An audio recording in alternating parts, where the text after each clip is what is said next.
Hi Gemini, welcome to Higher Source Tarot. I hope you're having a great birthday month and I hope you're doing well. This will be your June 2020 mid-month tarot check, okay? This is for all Gemini, Sun, Moon, Rising, and Venus. Okay, so here we go. This is Gemini. I want to thank everyone who's been watching the readings, commenting, liking, sharing the videos. Thank you so much for your support. If you're new here, I'd love to invite you to be a subscriber. If you tap the bell, you'll be notified when new videos are posted, but it's generally every week, okay? Sometimes I'll do an extra reading here or there, but at least every week you can check back and find something new. I post the weekly readings on Fridays usually, so those are a little less in depth than the reading we'll do today. But let's get some guidance here for Gemini, please. Gemini. What is going on? Gemini, please. That feels good. Okay.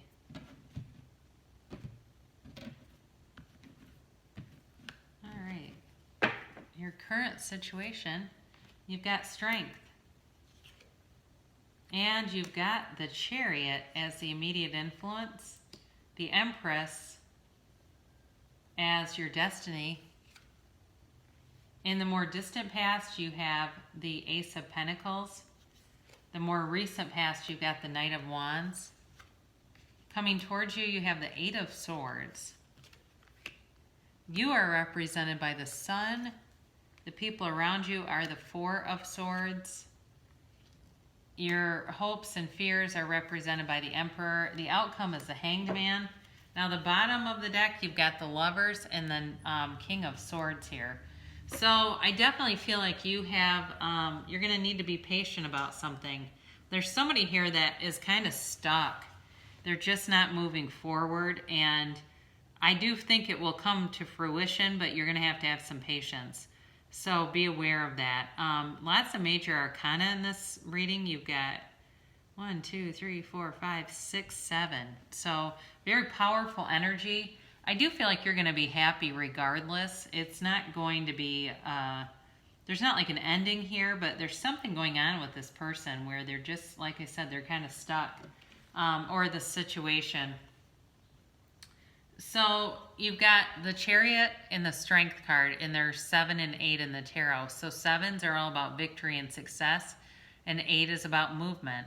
And the movement cards that you have are more inertia, their lack of movement. So it's interesting. So what it tells me is in order to have success in this area, you're going to have patience. You're going to have to be okay with one day at a time and just taking things day by day. I do feel though with the Strength card here, you've got this infinity symbol, and this is all about infinite abundance. She's also taming a lion.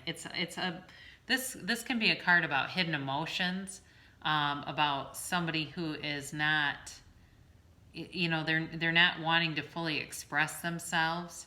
And the Chariot, of course, is about moving forward. It's about victory. It's about success. But it's also about controlling things from the ego level. So you have to be kind of aware of that, because what I get with this is it's like there's kind of a tendency to want to push this person. So I didn't talk about what signs are here. You've got Leo, you've got Aries, you've got Gemini, you've got Earth here. You've got all the, yeah, you got all the elements. You don't have, it's not very watery. I guess you don't have many cups.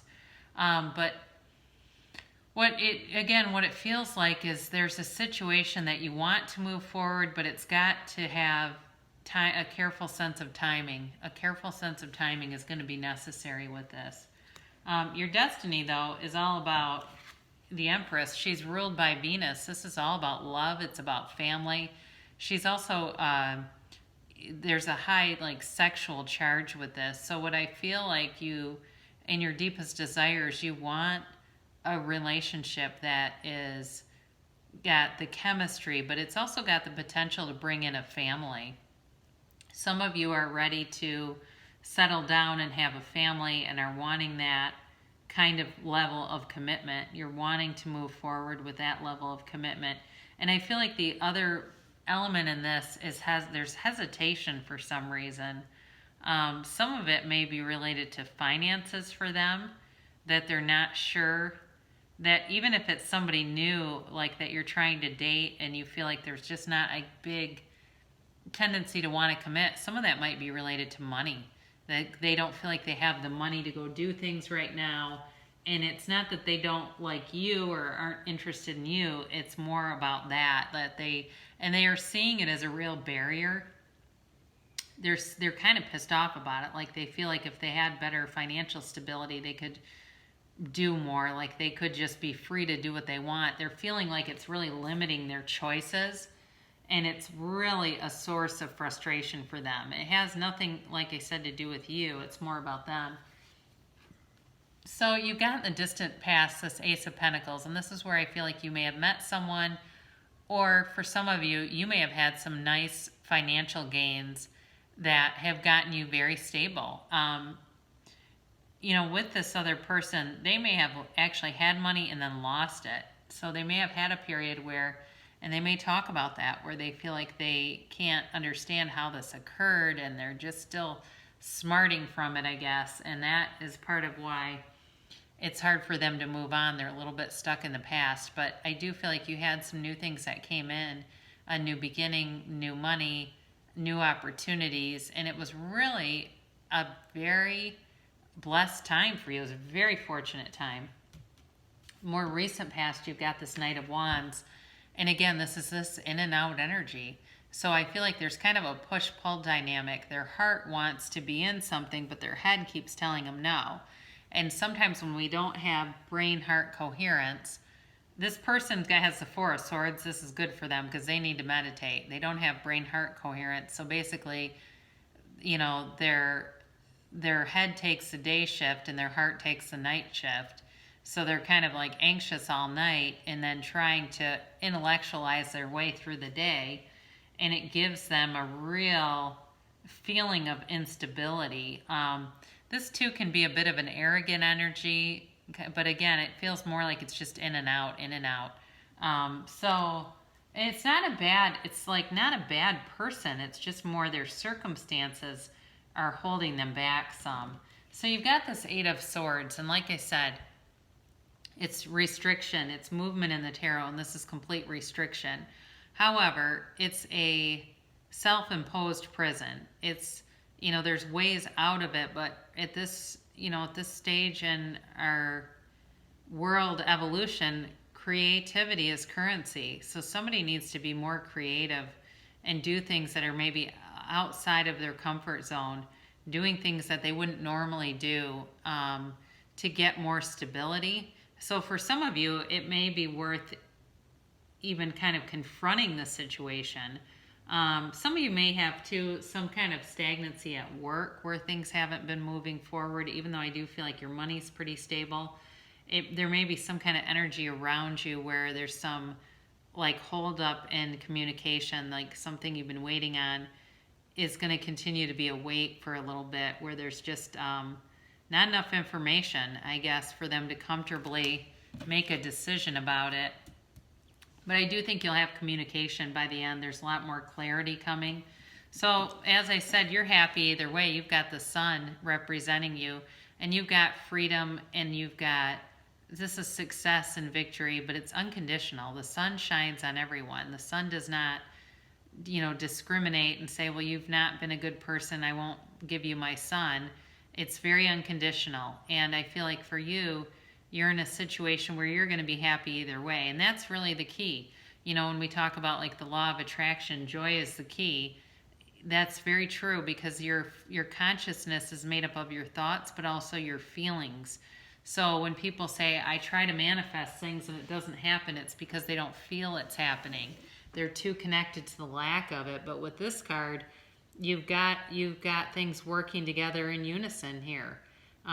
You've got attainment. The baby is free. Of course, it's, this beautiful, warm energy, but the baby's free of any clothes, but it's also got this banner of victory with the horse.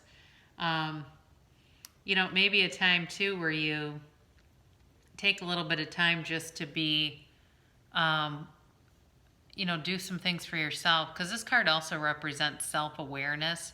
So like I said, some of you may have to do something outside of your comfort zone, like confront the situation. But I also think you're going to need to be aware of the imbalance. If there's a financial disparity in this, being aware of that, and just kind of being conscious of it so that you don't say something that I guess makes this seem like it's never going to get balanced out. I guess that's where I'm going with that.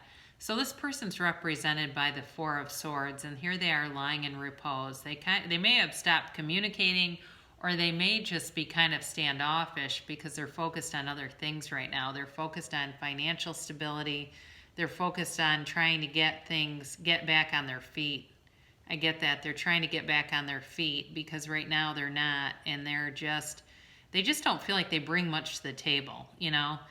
Whenever you see a table in the tarot, you always want to ask that, what is this person bringing to the table? You know, and they've got this sword laid out next to them. So they may be doing quite a bit of thinking and analyzing and trying to figure some things out. And so for some of you, you may look at that and go, you know what, they may not have it all together to the point that I want to continue on. There may be a choice there because then you have the Lovers coming in, and that is about a choice. So with the Emperor here, this is all about structure, authority. It's Aries energy, very stoic, very matter of fact, very much the left brain kind of, we're gonna, type A personality through this. Did I say left? I meant right. They're just gonna kind of type A personality through this. And so that can be kind of your fear with this, or what you have to balance out with this, is blending the compassion and understanding with the, tendency to want to just intellectualize and make, all of our decisions based on our brain and not so much our heart. So with the Hanged Man here, the Hangman's associated with the number 4, so there could be some things that get determined within the next 4 weeks. Like if this person's struggling financially, they're going to get some information about work and about finances that I do think will be helpful in the next 4 weeks. But it does need to there needs to be a change in perspective in terms of, I think, the foundation and the belief systems around relationships, so that money is not necessarily that important, or is it? That's the question here. Is it a breaking point when somebody's not stable that way? And some of you, I can already tell, will say comments like, yeah, I don't want somebody that's broke. It just isn't going to work. And that may be, for some of you, that's just, they're not on a level playing field, and it's not going to be something you want to continue. But the guidance here is, if you do want to continue, you're going to have some patience, because there's a 4 here. So it's possible it could be 4 months too. And I know for some people, they'd say that's an eternity. But your clarifiers here, you've got the Lovers here. So I do think that there's a connection, and there is chemistry, and there is potential for a long-term relationship. But there's got to be really good communication around it, because if there's stress within it and it's not being identified, it's kind of like the elephant in the room.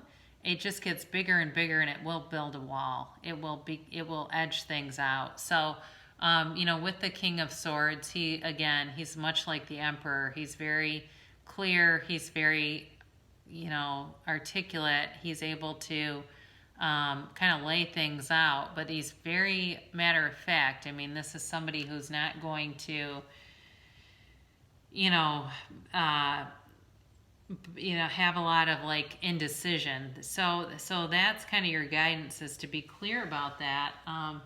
So you've got this Oracle card to attract more love into your life. And this one is, I love you. These are powerful words. So for some of you, somebody may actually get to the point where maybe the relationship hasn't gone that far, and that's the conversation that ends up happening. So it's an interesting reading. I feel like there's definitely potential, but it requires patience. So we're going to close on Abraham Hicks, asking it is given. I will reach for the best feeling thought I have access to. always be reaching for the feeling of relief that comes when you release a more resistant thought and replace it with a more allowing, better feeling thought. The stream of well-being is always flowing through you, and the more you allow it, the better you feel. The more you resist it, the worse you feel. So that's when when we have these committee meetings in our head and we think too much, we start to feel worse when we do that. So, it may be time just to focus on the things that are around you, the things that are positive, and it will raise your vibration up. So I love you so much, Gemini, and I'll be back again soon.